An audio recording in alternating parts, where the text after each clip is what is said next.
सभी भक्तों का स्वागत है। अभी हम कीर्तन से स्टार्ट करेंगे। जय राधा माधव कुंज बिहारी, जय राधा माधव कुंज बिहारी, जय गोपी जन वल्लभ गिरिवर धारी, जय गोपी जन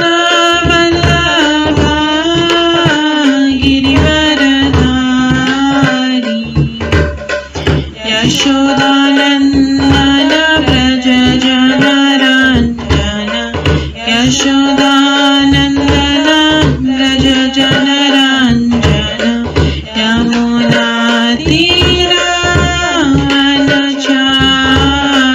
यमुना तीरावनचारी, जय राधा माधव कुंज बिहारी, जय राधा माधव कुंज बिहारी। हरे कृष्णा कृष्णा कृष्णा हरे हरे, हरे राम राम राम हरे हरे, हरे कृष्णा कृष्णा कृष्णा हरे हरे, हरे राम राम राम हरे हरे,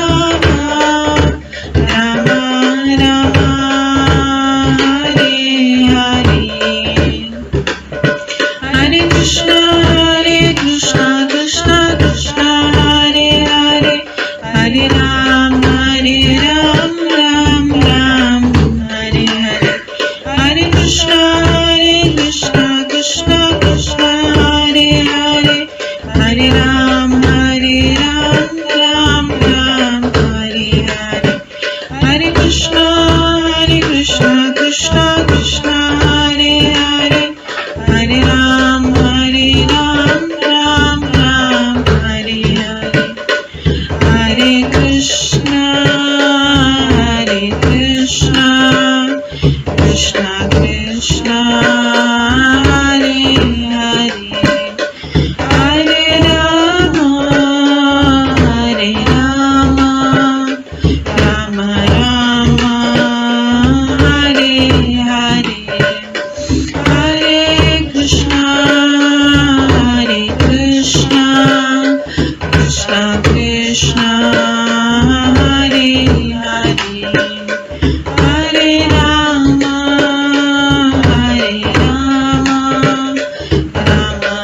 राम हरे हरे, जय राधा माधव राधे, जय राधा गोविंद राधे, जय गौरनिताय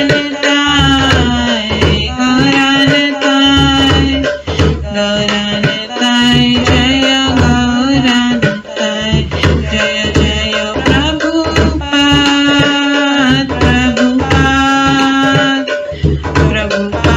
जय जय प्रभुपाद, जय जय गुरुदेव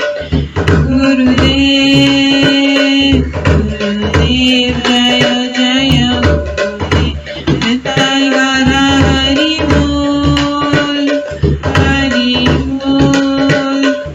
हरि बोल निताय गौर हरि बोल।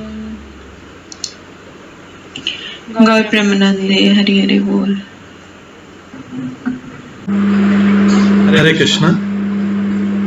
आज की इस क्लास में सभी भक्तों का स्वागत है। अभी मंगलाचरण से स्टार्ट करेंगे। ओम अज्ञान ज्ञानतिमिरन्धस्य ज्ञानाञ्जनशलाकया चक्षुरुन्मिलितं येन तस्मै श्रीगुरुवे नमः। श्रीचैतन्यमनोभीष्टं स्थापितं येन भूतले स्वयं रूप कदा मह्यं ददाति स्वपदान्तिकम्। वन्देऽहं श्रीगुरो श्रीयुतपदकमलं श्रीगुरुं वैष्णवांश्च श्रीरूपं साग्रजातं सहगणा रघुनाथान्वितं तं सजीवम् साद्वैतं सावधूतं परिजनसहितं कृष्णचैतन्यदेवं श्रीराधा कृष्णपादान् सहगणा ललिता श्रीविशाखान्वितांश्च। नमो विष्णुपदाय कृष्णपृष्ठाय भूतले श्रीमते भक्तिवेदान्त स्वामिन्निति नामिने। नमस्ते सरस्वती देवे गौरवाणी प्रचारिणे निर्विशेष शून्यवादी पाश्चात्यदेशतारिणे। वाञ्छाकल्पतरुभ्यश्च कृपासिन्धुभ्येव च पतितानां पावनेभ्यो वैष्णवेभ्यो नमो नमः। जय श्री कृष्ण चैतन्य प्रभु नित्यानंद श्री अद्वैत गदाधर शिवासादि गौर भक्तवृंद। हरे कृष्णा कृष्णा कृष्णा हरे हरे, हरे राम राम राम हरे हरे। ओम नमो भगवते वासुदेवाय। ओम नमो भगवते वासुदेवाय। ओम नमो भगवते वासुदेवाय। नारायणं नमस्कृत्य नरं चैव नरोत्तमं देवीं सरस्वतीं व्यासं ततो जयमुदीरयेत्। नष्टप्रायेषु भद्रेषु नित्यं भागवत सेवया भगवते उत्तम श्लोके भक्तिर्भवति नैष्ठिकी। कृष्णाय वासुदेवाय देवकी नंदनाय च नन्दगोपकुमाराय गोविन्दाय नमो नमः। सर्ववेदान्तसारमे श्रीभागवतम् इष्यते तद्रसामृतात् नान्यत्र स्याद्रति क्वचित्। आराध्यो भगवान् ब्रजेश कन्यस्तनुधाम वृन्दावन। रम्या काचिदुपासना ब्रजवधूवर्गेण या कल्पितम्। श्रीमद्भागवतं प्रमाणम् अमलं प्रेम कुमार्थमः। श्रीचैतन्य महाप्रभुमतम् इदं तत्रादरो न परम्। मूकं करोति वाचालं पङ्गुलं क्रियते गिरिं यत्कृपातमहं वन्दे परमानन्दमाधवम्। हरे कृष्णा।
हरे कृष्णा।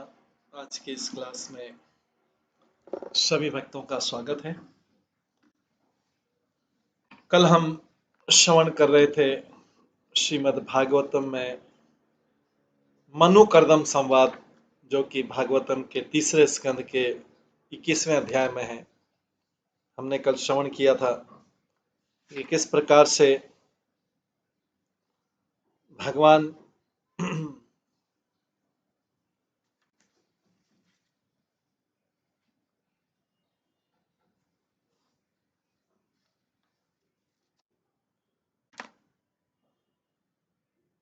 कर्दम को आशीर्वाद देते हैं, उसको वरदान देते हैं। कर्दम मुनि को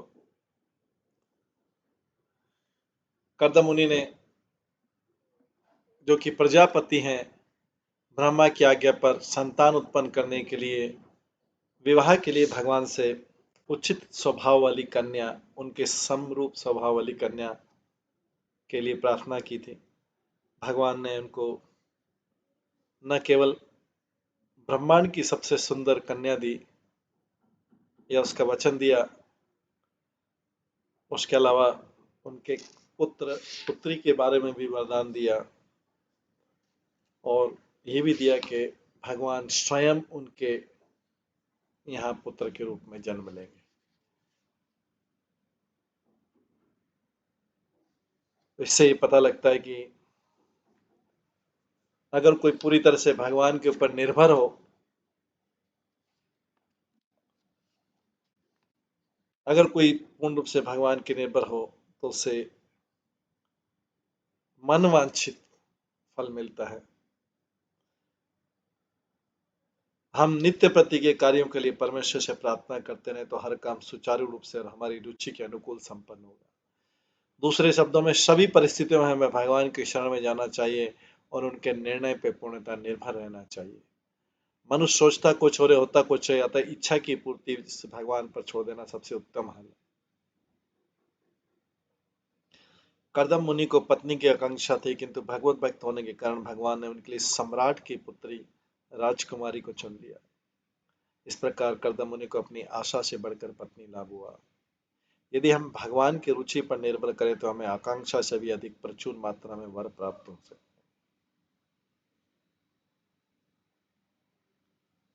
भगवान ने इसके बाद भी बोला कि तुम्हारा वीर धारण के 9 पुत्रियां उत्पन्न करेंगे और यथा समय इन कन्याओं से ऋषि संतानें उत्पन्न हुई।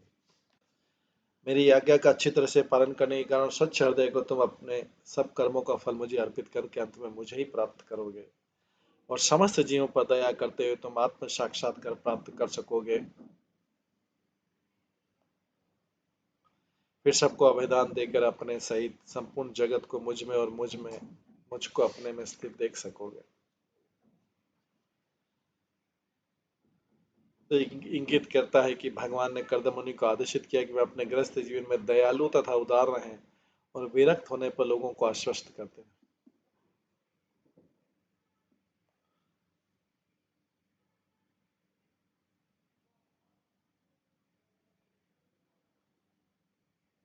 भक्तों को पतित आत्माओं पर दया दिखानी चाहिए और उन्हें निर्भय रहने का आश्वासन देना चाहिए। जो ही कोई भक्त बन जाता है उसे विश्वास हो जाता है कि भगवान द्वारा रक्षित है। स्वयं भय भी भगवान से भयभीत रहता है, तो भय इत्यादि से उसे क्या लेना देना। सामान्य जन को निर्भय बनाना सबसे बड़ा पुण्य का कार्य।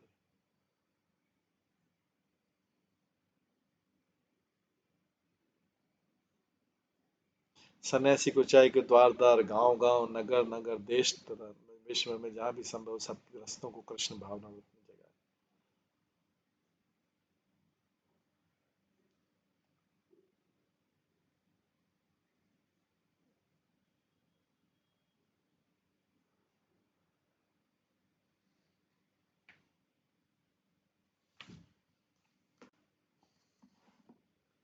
आज आगे हम 32वें श्लोक से श्रवण करेंगे।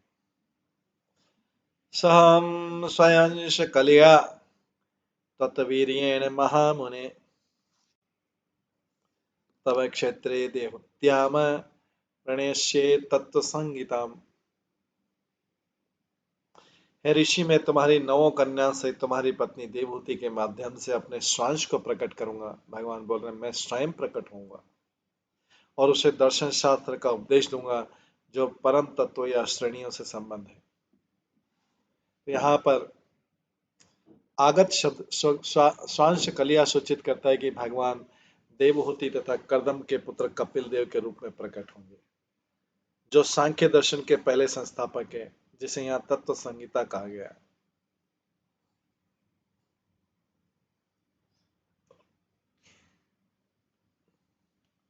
भगवान ने कर्दम मुनि को पहले ही बता दिया था कि वे कपिल देव के रूप में अवतार लेंगे और सांख्य दर्शन का प्रचार करेंगे। भगवान ने सांख्य की स्थापना की, वो उस दूसरे सांख्य दर्शन से भिन्न है जिन्हें एक अन्य कपिल देव द्वारा स्थापित किया गया। सांख्य दर्शन दो प्रकार का, एक तो ईश्वर विहीन सांख्य दर्शन है, दूसरा ईश्वरमय सांख्य दर्शन। देवहूति के पुत्र कपिल देव ने जिस सांख्य का प्रचार किया वो ईश्वरमय दर्शन।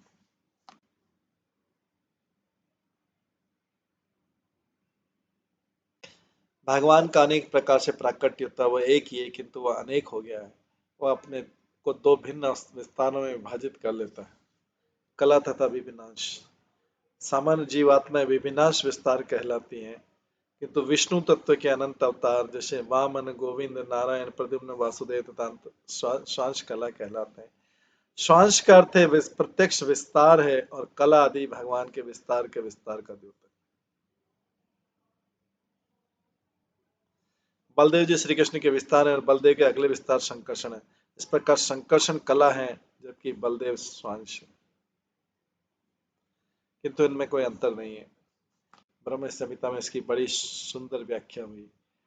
दीपाचिरेव हि दशांतरमभिप्यत्य, एक दीपक से दूसरा दीपक, दूसरे से तीसरा, इस प्रकार हजारों दीपक चलाए जा सकते हैं, किंतु प्रकाश फैलाने के मामले में इसमें कोई घटकर नहीं है। प्रत्येक दीपक में पूर्ण प्रकाश की क्षमता निहित है, किंतु फिर भी इतना अंतर है कि यह है कि प्रथम दीप है और दूसरा, तीसरा, चौथा। अंतर तो यह है कि पहला यह प्रथम दीप है, यह दूसरा है, यह तीसरा है, चौथा है। इसी प्रकार भगवान के स्वांश कला में कोई अंतर नहीं है। चूंकि भगवान परम पूर्ण है, अतः भगवान के नामों को ठीक उसी रूप में समझा जा सकता है। उनका नाम, रूप, लीलाएं, सामग्रियां तथा इन गुणों सब में एक ही शक्ति।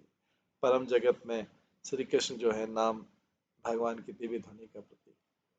उनके गुण, नाम, रूप में इत्यादि में कोई अंतर नहीं है। यदि हम हरे कृष्ण नाम का जप करते हैं तो इसमें उतनी ही शक्ति रहती है जितनी कि स्वयं भगवान है।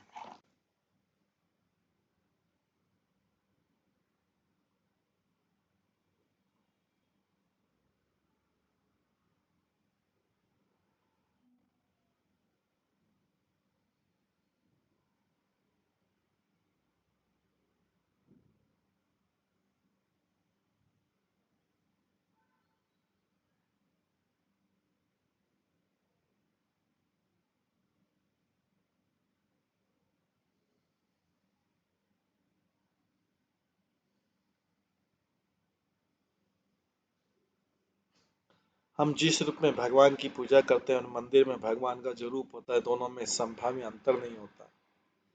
मनुष्य को चाहिए कि वह यह न सोचे कि भगवान की मूर्ति या खिलौने की पूजा कर रहा है, भले ही दूसरे लोग उसे मूर्ति माने।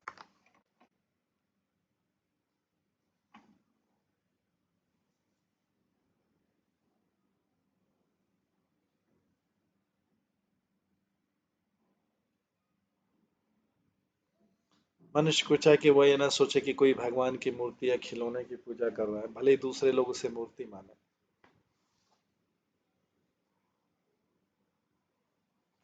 माधव, भगवान की मूर्ति तथा स्वयं भगवान की पूजा करने वाले का फल समान रहता है। यही कृष्ण भावनावत का विज्ञान।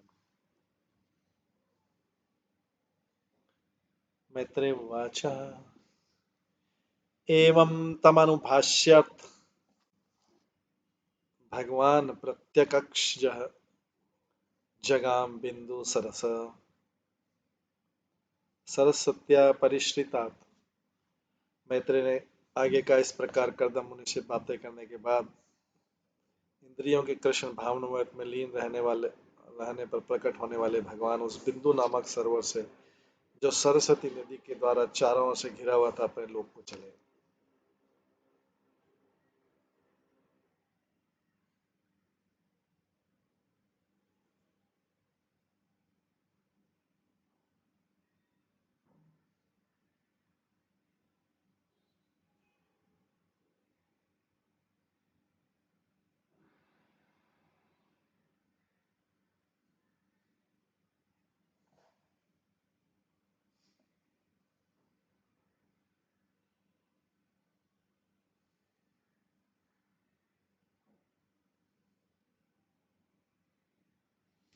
मैत्र ने कहा, इस प्रकार कर्दम मुनि से बातें करने के बाद इंद्रियों के कृष्ण भावनावत में लीन रहने पर, इस प्रकार कर्दम मुनि से बात करने के बाद इंद्रियों के कृष्ण भावनावत में लीन रहने पर प्रकट होने वाले भगवान उस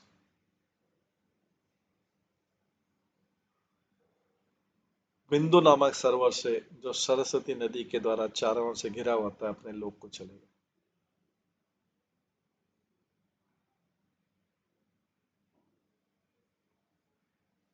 तात्पर्य यहाँ पर भगवान को प्रत्यज्ञ अक्षज कहा गया है। यद्यपि वे भौतिक इंद्रियों से दिखाई नहीं पड़ते तो भी वे देखे जा सकते। यह विरोधाभास लगता है कि हमारे पास भौतिक इंद्रियां ही हैं तो फिर हम भगवान को कैसे देखें। वे अधोक्षज कहलाते हैं, जिसका अर्थ है वे भौतिक इंद्रियों से नहीं देखे जा सकते। अक्षज का अर्थ है अधोक्ष, अक्षज का अर्थ है भौतिक इंद्रिय द्वारा दृश्य ज्ञान।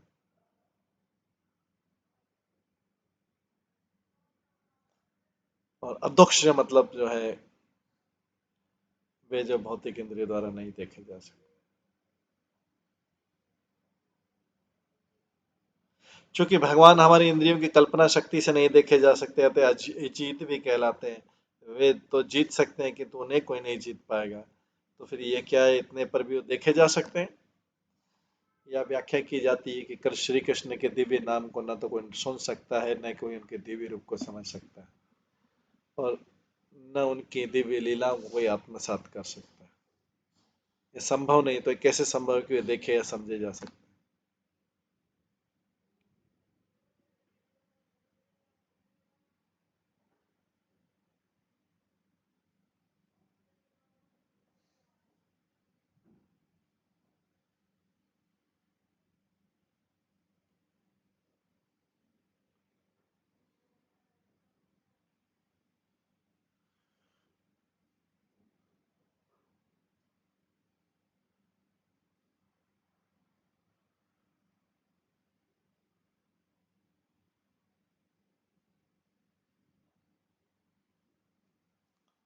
तो फिर क्या इतने पर भी देखे जा सकते हैं? ये व्याख्या की जाती है कि श्री कृष्ण के दिव्य नाम को न तो कोई सुन सकता है, न ही उनके दिव्य रूप को कोई समझ सकता है, न उनकी दिव्य लीलाओं को कोई आत्मसात कर सकता है। ये संभव नहीं है। तो ये कैसे संभव है कि ये देखे या समझे जा सकते हैं? जब मनुष्य भक्तिमय सेवा में प्रशिक्षित होता है, जब मनुष्य भक्तिमय सेवा में प्रशिक्षित होता है और भगवान की सेवा करता है, तो उसकी इंद्रियां क्रमशः भौतिक कलम से परिशुद्ध हो जाती हैं। जब इस प्रकार इंद्रियां शुद्ध हो जाती है, तभी मनुष्य उन्हें देख सकता है, समझ सकता है, सुन सकता है। तो मनुष्य इन्हीं आंखों से देख सकता है, लेकिन इंद्रियां शुद्ध हो जाए। यहाँ पर प्रयुक्त एक ही शब्द प्रत्येक अक्षर में भौतिक इंद्रियों की शुद्धता तथा श्री कृष्ण के दिव्य नाम रूप गुण नाम का बोध समय।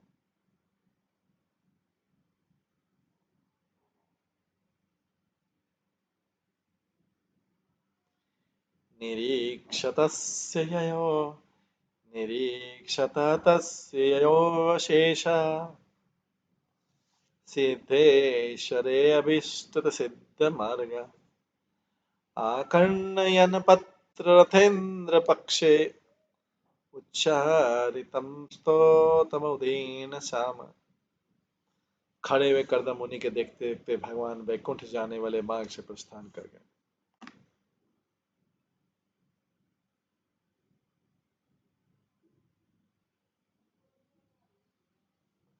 खड़े हुए कर्दम मुनि के देखते देखते भगवान वैकुंठ जाने वाले मार्ग से प्रस्थान कर गए, जिस मार्ग की प्रशंसा सभी महान मुक्त आत्माएं करती है।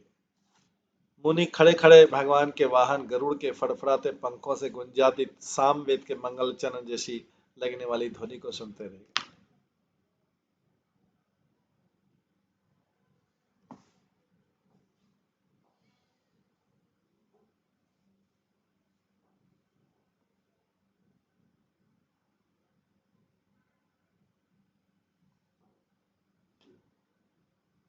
मुनि जो है खड़े खड़े भगवान के वाहक गरुड़ के फड़फड़ाते पंखों से गुंजातित सामवेद के मंगल चरण जैसी लगने वाली ध्वनि को सुनते रहे। तात्पर्य, वैदिक साहित्य में बताया गया कि भगवान को सर्वत्र ले जाने वाले दिव्य पक्षी गरुड़ के दोनों पंख सामवेद के दो विभाग हैं। वैदिक साहित्य में बताया गया कि भगवान को सर्वत्र ले जाने वाले देव पक्षी गरुड़ के दोनों पंख साम वेद के दो विभाग हैं, जिन्हें बृहत तथा रथांतर कहा जाता है।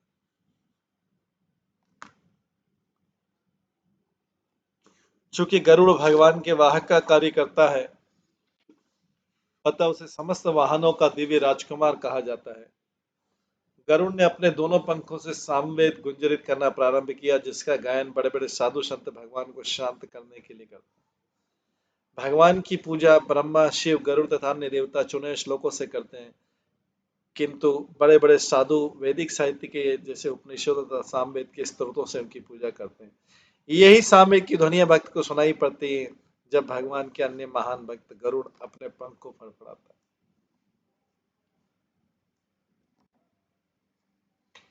यहाँ स्पष्ट उल्लेख है कि कर्दम मुनि उस मार्ग को देखने लगे जिससे होकर भगवान वैकुंठ ले जाए जा रहे थे। इस प्रकार उसकी पुष्टि होती है कि भगवान अपने धाम वैकुंठ से जो दिव्य आकाश में उतरते हैं और गरुड़ उन्हें ले जाता है।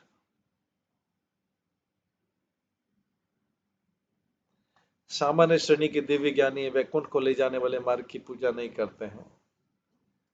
जो पहले से भवबंधन से मुक्त है वे ही भगवान के भक्त हो सकते हैं, और जो भवबंधन से मुक्त नहीं हुए वे दिव्य भक्ति को नहीं समझ सकते। भागवत गीता में स्पष्ट उल्लेख है, यता यतताम अपि सिद्धानाम। ऐसे अनेक लोग हैं जो भावबंधन से मुक्त होकर सिद्धि प्राप्त करना चाहते हैं, और जो सचमुच मुक्त हो जाते हैं ब्रह्मभूत या सिद्ध कहलाते हैं। केवल सिद्ध ही भक्त बन सकते हैं। भागवत गीता में भी इसकी पुष्टि हुई है। जो कृष्ण भावना में तथा भक्ति में संलग्न है वह भौतिक प्राकृतिक गुणों के प्रभाव से पहले ही मुक्त हुआ रहता है। यहाँ इसकी भी पुष्टि होती है कि मुक्त पुरुष ही भक्ति मार्ग की पूजा करते हैं, बद्ध जीव नहीं।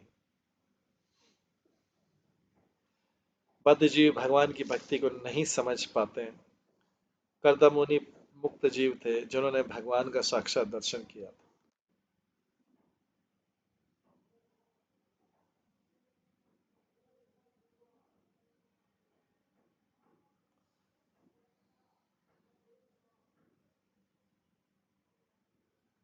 उनके मुक्त होने में कोई संदेह नहीं था, अतः वे गरुड़ को भगवान सहित वैकुंठ जाते देख सकने में समर्थ है, और गरुड़ के पंख से सामवेद के सार हरे कृष्ण की ध्वनि को निकालते हुए सुन सकते हैं। अथ संप्रस्थिते शुक्ले कर्दमो भगवान ऋषि आस्ते स्म बिंदु सरसी तम काल प्रतिपालयन। तब भगवान के चले जाने पर पूज्य साधु कर्दम भगवान द्वारा बताए गए उस समय की प्रतीक्षा करते हुए बिंदु सरोवर के तट पर ही ठहरे रहे। भगवान ने बोला था परसों, मत जिस दिन बात की उसके परसों मनु राजा और शत्रुपा आएंगे।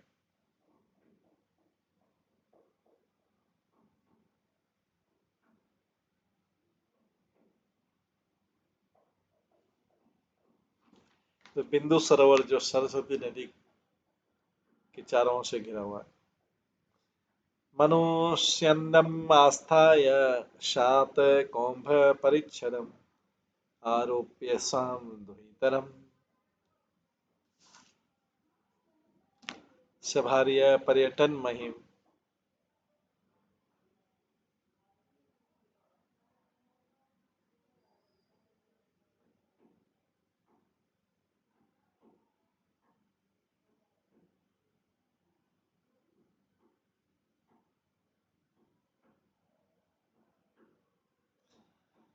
स्वयंभू मनु अपनी पत्नी सहित स्वर्ण आभूषणों से सुसज्जित अपने रथ पर आरूढ़ हुए।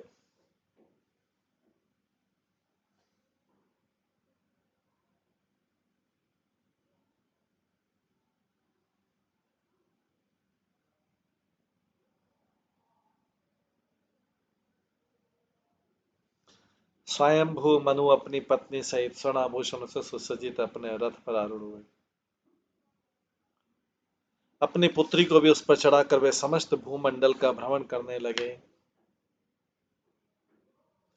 तात्पर्य, विश्व के सम्राट मनु चाहते तो अपनी पुत्री के लिए उपयुक्त पति की खोज करने के लिए कोई दूत नियुक्त कर सकते थे, किंतु वे अपनी कन्या को जैसा एक पिता को चाहिए प्यार करते थे, अतः उसके लिए वर की तलाश करने के लिए केवल अपनी पत्नी सहित स्वर्णिम रथ पर आरूढ़ होकर अपने राज्य से रवाना हुआ।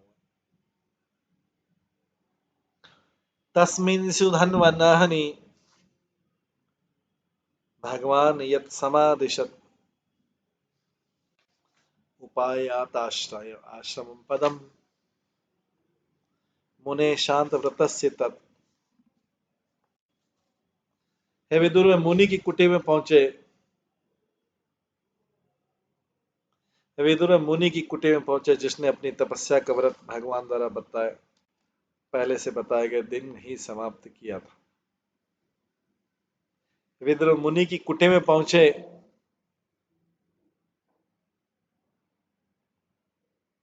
मनु इस प्रकार से घूमते जिसने अपनी तपस्या का व्रत भगवान द्वारा पहले से बताए गए दिन ही समाप्त किया था।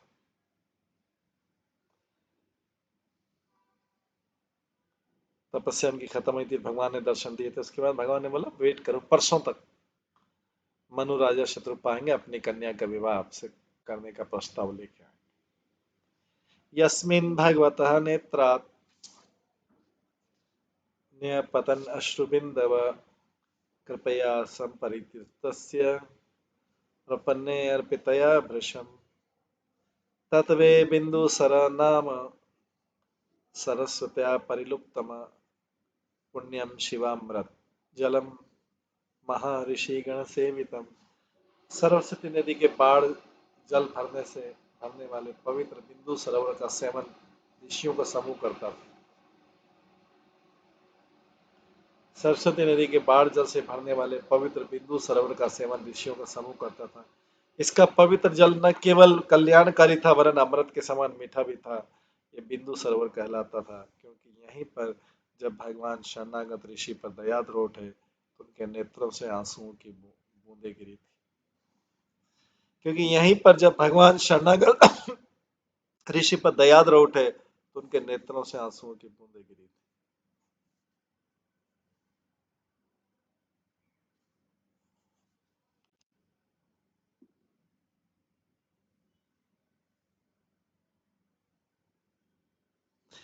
तात्पर्य कर्दम मुनि ने भगवान की अहितु की कृपा प्राप्त करने के उद्देश्य तपस्या की थी और जब भगवान वहां पहुंचे तो इतने दयाद्र उठे कि प्रसन्नतावश उनके नेत्रों से आंसू टपक पड़े जिससे बिंदु सरोवर बन गया था। अतः बिंदु सरोवर को बड़े बड़े साधु तथा विद्वान पूजते हैं क्योंकि परम सत्य दर्शन के अनुसार भगवान उनके नेत्रों के आंसू अभिन्न है। जिस प्रकार भगवान के पांव के अंगूठे का पसीना पवित्र गंगा नदी बन गया, उसी प्रकार भगवान के दिव्य नेत्रों से गिरे आंसू बिंदु सरोवर बन गया। ये दोनों ही दिव्य हैं जिनकी महान साधु तथा विद्वान पूजा करते हैं। यहाँ बिंदु सरोवर के जल को शिवामृत जल कहा गया। शिव का अर्थ है चंग, अच्छा करने वाला, शुभ करने वाला। जो कोई भी बिंदु सरोवर के जल को पीता है उसके सारे रोग दूर हो जाते हैं। इसी प्रकार जो कोई भी गंगा जल में स्नान करता है उसके सारे भव रोग दूर हो जाते हैं। ऐसे दावों को बड़े बड़े विज्ञान और प्रामाणिक पुरुषों ने स्वीकार किया और आज इस कलयुग में भी लोग ऐसा ही करते हैं।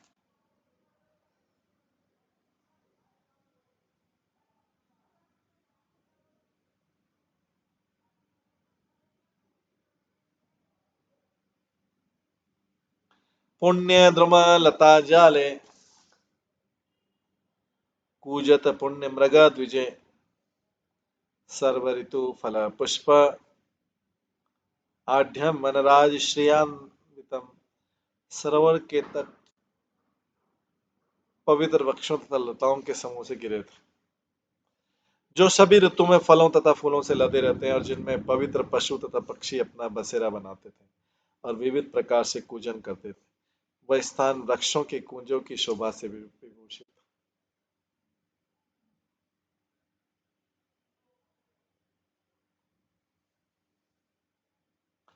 सरोवर के तट पवित्र वृक्षों तथा लताओं के समूह से घिरे थे जो सभी ऋतुओं में फलों तथा फूलों से लदे रहते थे और जिनमें पवित्र पशु तथा पक्षी अपना अपना अपना बसेरा बनाते थे और विविध प्रकार से कूजन करते थे। यह स्थान वृक्ष के कुंजों की शोभा से विभूषित।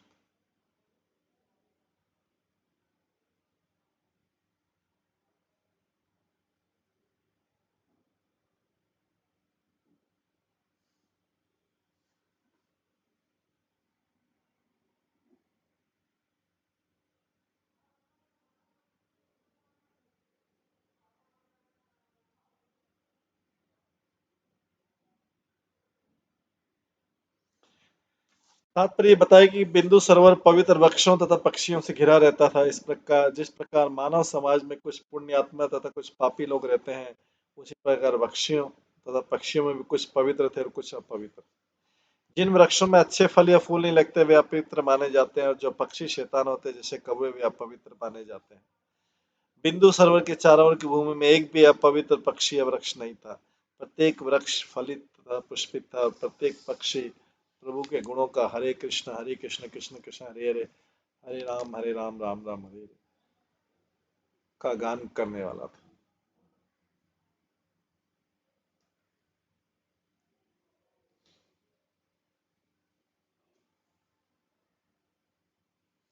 मत्त द्विजय गणेन्द्रष्टम मत्त भ्रमर विभ्रम मत्तर्बहि नटाटोपम आयत मत्त कोकिलम।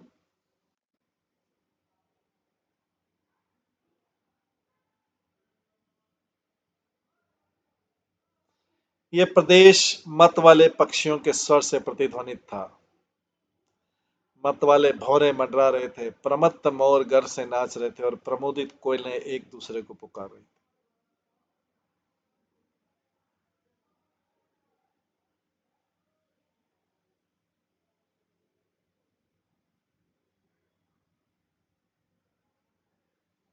ये प्रदेश मत वाले पक्षियों के स्वर से प्रतिध्वनित था। मत वाले भौरे मंडरा रहे थे, प्रमत्त मोर गर्व से नाच रहे थे और प्रमोदित कोयले एक दूसरे को पुकार रहे थे।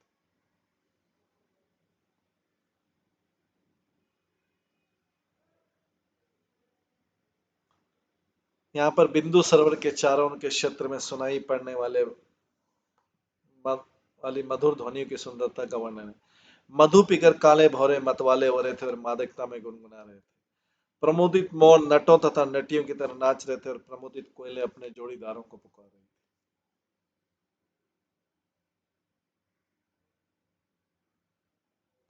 कदम्ब चंपक अशोक करंज बकुल आसने कुंद मंदार कुटजे च्यूत पोते अलंकतम कारंडवे प्लवे हंसे कुररे जल कुक्कटे सारसे चक्रवाके चकोरे वल्गुकूजितम। बिंदु सरोवर कदम चंपक अशोक करंज बकुल आसन कुंद मंदार कूटज तथा नव आम्र के पुष्पित वृक्षों से सुशोभित। वायु कारंड प्लव हंस कुरे जल पक्षी सारस चक्रवाक तथा चकोर के कलरव से गुंजायमान।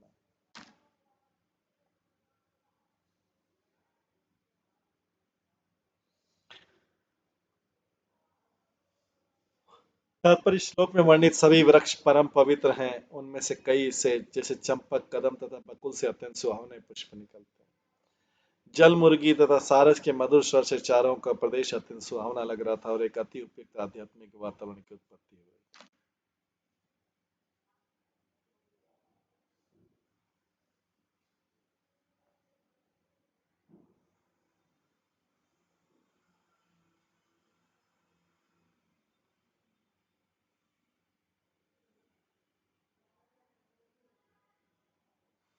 तथैव हरिणे क्रोडे श्रावित गवय कुंजरे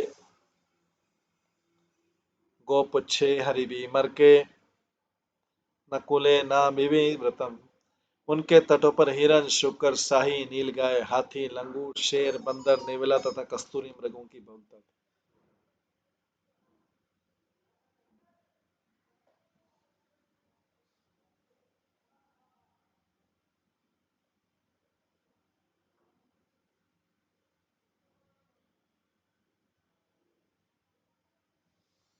तात्पर्य कस्तूरी मृग सभी स्थानों पर नहीं मिलता, वह केवल बिंदु सरोवर जैसे स्थानों में ही पाया जाता है।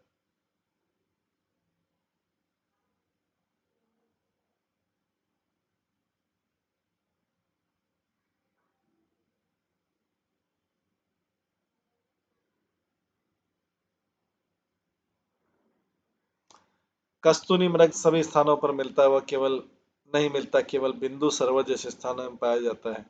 ये अपनी नाभि में निकलती कसूरी की गंध से सदैव उन्मत्त रहते हैं। गवई अर्थात नील गांवों की पूंछ में बालों का गुच्छा होता है। उन बालों के गुच्छे की मंदिरों में पूजा के लिए मूर्तियों पर पंखा झलने का काम किया जाता।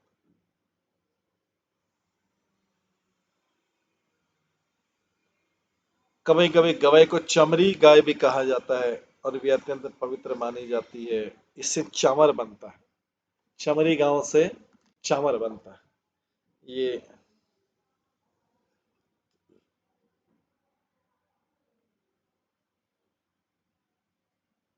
आज भी भारत में अनेक बंजारे हैं जो कस्तूरी तथा चमड़ी के बालों का व्यापार करते हैं। उच्च श्रेणी के हिंदुओं में इनकी अत्यधिक मांग है और आज भी भारत के बड़े बड़े शहरों तथा गांवों में व्यापार चलता है। प्रविश्य तत् तीर्थवरम आदि राजसात्मजः ददर्श मुनिमासीनम तस्मिन् हुताशनम विद्योतमानं वपुषा तपसि उग्र युजाचिरम नाति क्षामं भगवत स्निग्ध अपांगवलोकनात् तत्व्याहतमृतकला पीयूषश्रवणेन च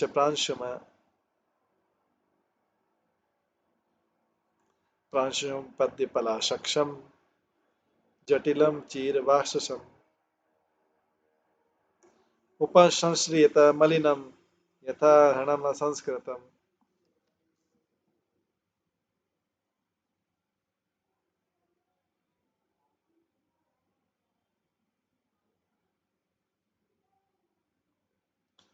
उस पवित्र स्थान में आदि राजा स्वयंभू मनु अपनी पुत्री सहित प्रविष्ट हुए और उन्होंने जाकर देखा कि अभी भी पवित्र अग्नि में आहुति देकर वे मुनि अपने आश्रम में आसन लगाए थे। तो राजा स्वयं जो मनु है, स्वयंभू मनु, उस स्थान पर गए जिस स्थान की सुंदरता का भी हम वर्णन कर रहे हैं, बिंदु सरोवर के पास। ये सब अब हमने बिंदु सरोवर की सुंदरता का वर्णन श्रवण किया। उस पवित्र स्थान में आदि राजा स्वयंभू मनु अपनी पुत्री सहित प्रविष्ट हुए। उन्होंने जाकर देखा कि अभी अभी पवित्र अग्नि में आहुति देकर वे मुनि अपने आश्रम में आसन लगाए। उनका शरीर अत्यंत अभावान था, यद्यपि वे दीर्घ काल तक कठोर तपस्या में लगे हुए थे, किंतु तनिक भी क्षीण नहीं थे, क्योंकि भगवान ने उन पर कृपा कटाक्ष किया था और उन्होंने भगवान के चंद्रमा के समान स्निग्ध अमृतमय शब्दों का पान किया था। मुनि लंबे थे, उनकी आंखें बड़ी बड़ी थी मानो कमल दल हों, उनके सिर पर जटाजूट था, वे चिथड़े पहने हुए थे। स्वयंभू मनु उनके पास में गए और उन्होंने देखा कि वे धूल धूसरी थे, मानो कोई बिना तराशा हुआ कोई मणि। तो तात्पर्य यहाँ पर एक ब्रह्मचारी योगी का कुछ कुछ वर्णन हुआ है। आत्मिक उन्नति के इच्छुक ब्रह्मचारी का प्रथम कर्तव्य है कि प्रातःकाल हुतासन करे, अर्थात यज्ञ करके परमेश्वर को आहुति प्रदान करे। ब्रह्मचर्य की साधना करने वाले कभी भी प्रातःकाल 7 या 9 बजे तक सोते नहीं रहते। उन्हें सूर्योदय के पूर्व कम से कम 1.5 घंटा पहले उठ जाना चाहिए और आहुति देना चाहिए। अतः इस युग में वे भगवान श्री कृष्ण के पवित्र नाम का जप कर सकते हैं। जैसा कि भगवान चैतन्य ने बताया, कलो नास्ते व नास्ते व नास्ते गति अन्यथा। अर्थात इस कलयुग में भगवान के पवित्र जप के अलावा अतिरिक्त और कोई विकल्प नहीं है, और कोई विकल्प नहीं, और कोई विकल्प नहीं। ब्रह्मचारी को प्रातःकाल जल्दी उठना चाहिए और सुस्थिर होकर भगवान का नाम जप करना चाहिए। उस मुनि की आकृति से ऐसा लग रहा था जिसने कठिन तप किया और ब्रह्मचर्य का पालन, ये लक्षण भी। यदि कोई भिन्न प्रकार से रहता है तो उसके मुख तथा शरीर में दिखने वाले काम भाव से पता लग जाएगा।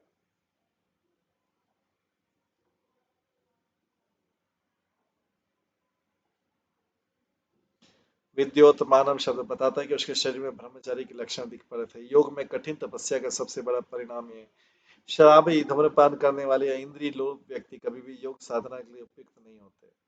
सामान्य रूप से योगी अत्यंत दुर्लभ दिखते हैं क्योंकि वे सुविधा संपन्न स्थिति में नहीं रहते हैं, किंतु कर्दमुनि दुर्बल नहीं थे क्योंकि उन्हें पूर्ण पुरुषोत्तम भगवान के साक्षात दर्शन हुए। यहाँ प्रश्निग्ध पांगावलोकनाथ का अर्थ है उन्होंने भगवान का साक्षात दर्शन करने का सौभाग्य प्राप्त किया। वे स्वस्थ लग रहे थे क्योंकि उन्होंने भगवान के कमल अधरों से निस्तृत अमृतमय शब्दों का सीधे पान किया था। इस प्रकार जो भगवान के पवित्र नाम हरे कृष्ण की दिव्य ध्वनि को सुनता है उसका स्वास्थ्य सुधर जाता है। हमने वास्तव में देखा है कि अनेक ब्रह्मचारी तथा ग्रस्त जो अंतर्राष्ट्रीय कृष्ण भावनामय संघ से जुड़े हैं, उनका स्वास्थ्य सुधर गया।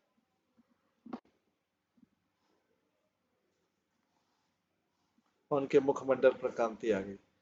जो ब्रह्मचारी आत्मिक उन्नति में लगा रहता है, उसके लिए आवश्यक है कि वह अत्यंत स्वस्थ और तेजवान दिखे। एक मुनि और बिना तराशे गए मणि की तुलना भी अत्यंत उपयुक्त है। भले ही खान से निकला हुआ मणि बिना पालिश के हो, किंतु उसकी आभा को कोई रोक नहीं सकता। उसी प्रकार भले ही कर्दम मुनि ने अच्छे वस्त्र धारण नहीं किए थे, उनका शरीर भी उचित रूप से स्वच्छ नहीं था, किंतु कुल मिलाकर उनकी सूरत जो है मणि तुल्य थी।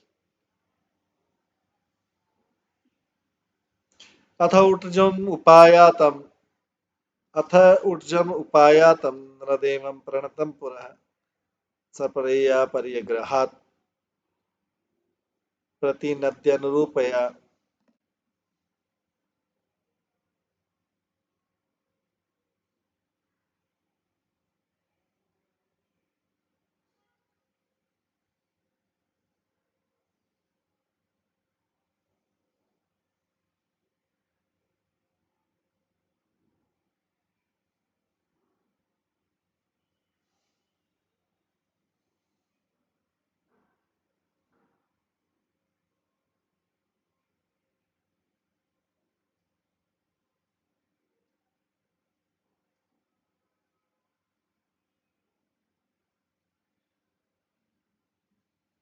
राजा को अपने आश्रम में आकर प्रणाम करते देखकर उस मुनि ने आशीर्वाद देकर सत्कार किया और यथोचित सम्मान से उसका स्वागत किया। तात्पर्य, सम्राट स्वयं मनु ने केवल कर्दम मुनि की पर्णशाला के निकट गए, वरन उन्होंने सादर नमस्कार भी किया। इस प्रकार मुनि का भी धर्म होता है कि वह जंगल में जाकर आश्रम के पास पहुंचने वाले राजाओं का आशीर्वाद दे।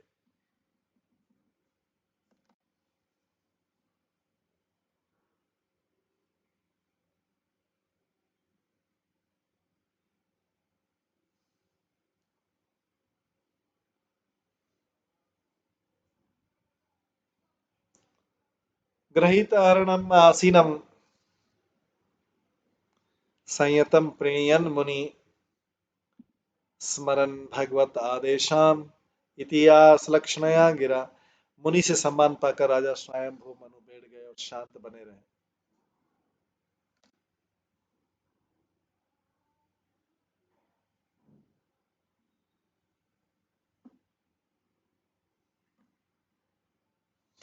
मुनि से सम्मान पाकर राजा स्वयं भू मनु बैठ गए और शांत बने रहे। तब भगवान के आदेशों का स्मरण करते कर्दम मुनि अपनी मधुर वाणी से राजा को प्रमोदित करते हुए इस प्रकार बोले।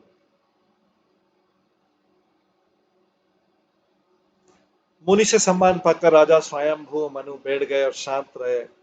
तब भगवान के आदेशों का स्मरण करते कर्दम मुनि अपनी मधुर वाणी से राजा को प्रमोदित करते इस प्रकार बोले। अभी भगवान ने तो पहले बता दिया था कर्दम मुनि को कि मनु राजा आएंगे, शत्रुपा आपको देखने आएंगे अपनी कन्या के लिए। तो कर्दम ऋषि जानते थे, उन्होंने स्वागत किया और उन्होंने मधुर वाणी से राजा से इस प्रकार बोला। नूनम संक्रमणम देव शताम संरक्षणाय ते वधाय च सताम य वधाय च सताम यशस्व हरे शक्ति पालिनी। हे भगवान, आपका यह भ्रमण यात्रा निश्चित रूप से सज्जनों की रक्षा तथा असुरों के वध के उद्देश्य संपन्न हुए, क्योंकि आप श्री हरि की रक्षक शक्ति में समन्वित।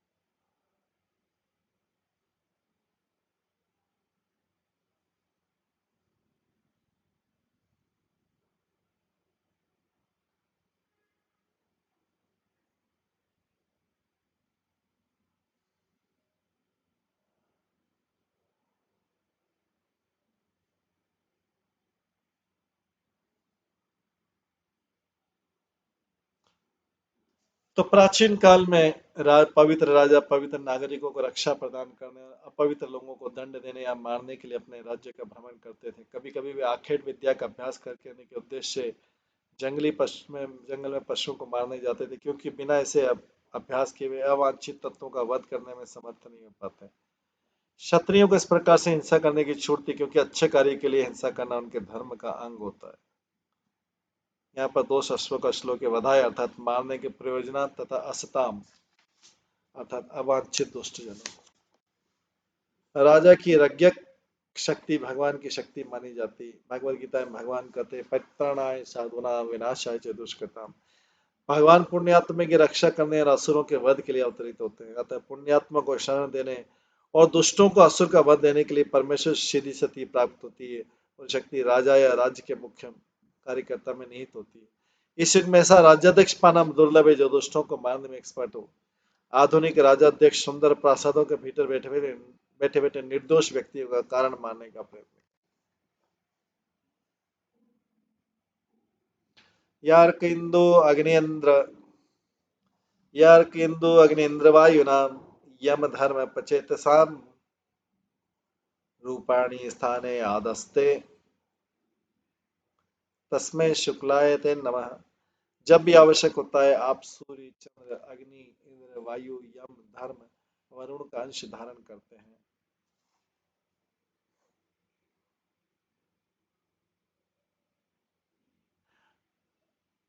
आप विष्णु के अतिरिक्त अन्य कुछ भी नहीं, अतः आपको सभी प्रकार से नमस्कार हो।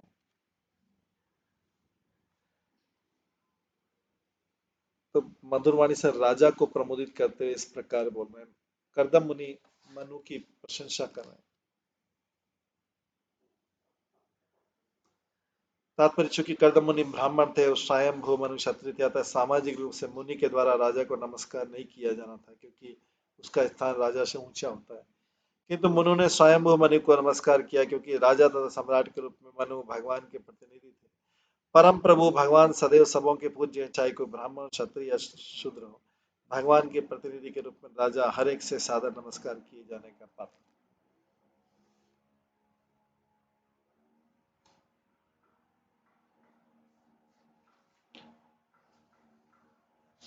तो यहाँ पे जो है कर्दम मुनि स्वयं मनु की आगे प्रशंसा करते हैं 3 श्लोकों में। न यदा रथमास्त जेत्रम मणिगण अर्पितम विस्फुर्जत चंडकोदंड रथेन त्रासयन्नघान स्वसैन्य चरणं क्षुण्णं वैपयमण्डलं भुवं विकर्षण ब्रहितं सेनां पर्यटसि अंशुमानिव तदेव सेतव सर्वे वर्णाश्रम निबंधना। भगवत रचिता राजन विद्यरेन बत दस्युभिः। यदि आप अपने को विजयी रत्न जटित रथ पर, जिसकी उपस्थिति मात्र से अपराधी भय भय उठते हैं, सवार न हो, यदि आप अपने धनुष की प्रचंड टंकार न करें और यदि आप तेजवान सूर्य की भांति संसार में एक विशाल सेना का विचरण न करें जिसकी पताका से पृथ्वी मंडल हिलने लगती है, तो स्वयं भगवान द्वारा बनाए गए समस्त वर्णों तथा आश्रमों की व्यवस्था तथा चोरों तथा डाकुओं द्वारा छिन्न भिन्न हो जाएगी।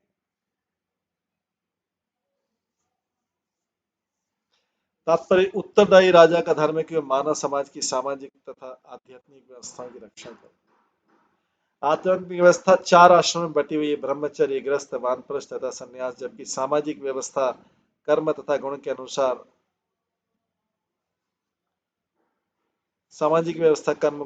ब्राह्मण और क्षत्रिय वैश्य तथा शूद्रों से निमित्त है। भागवत गीता में कर्म तथा गुण के आधार पर इस सामाजिक व्यवस्था का वर्णन हुआ है। दुर्भाग्यवश उत्तरदायी राजाओं द्वारा समुचित संरक्षण न दिए जाने के कारण सामाजिक तथा आध्यात्मिक आश्रम पद्धति वंशानुगत जाति प्रथा बन चुकी है, किंतु ये वास्तविक पद्धति नहीं है। मानव समाज का अभिप्राय ऐसे समाज से होता है जो आत्मबोध की दिशा में अग्रसर हो। सर्वाधिक उन्नत समाजों में आर्यों का था। आर्य का अर्थ जो उन्नतिशील है। अतः प्रश्न है कि कौन सी समाज या उन्नति पर अग्रसर था।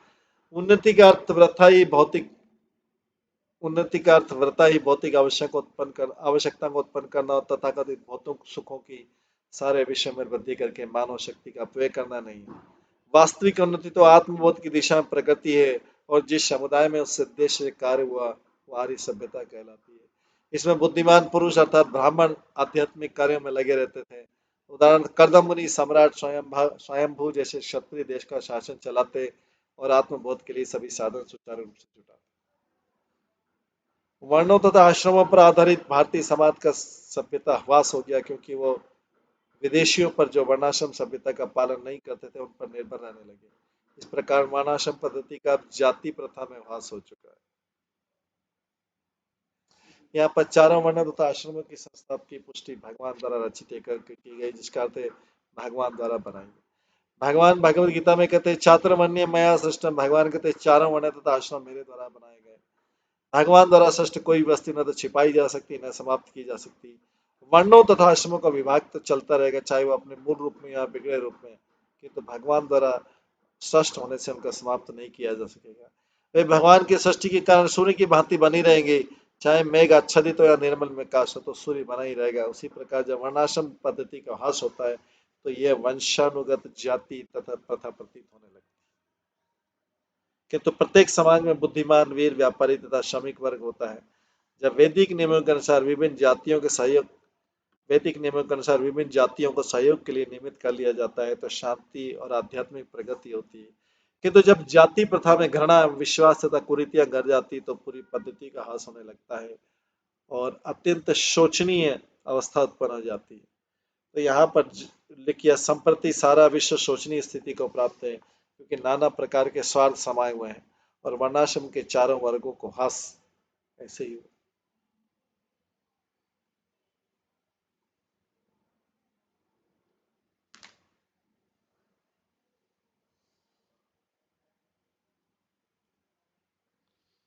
इस प्रकार से हम देखते हैं कि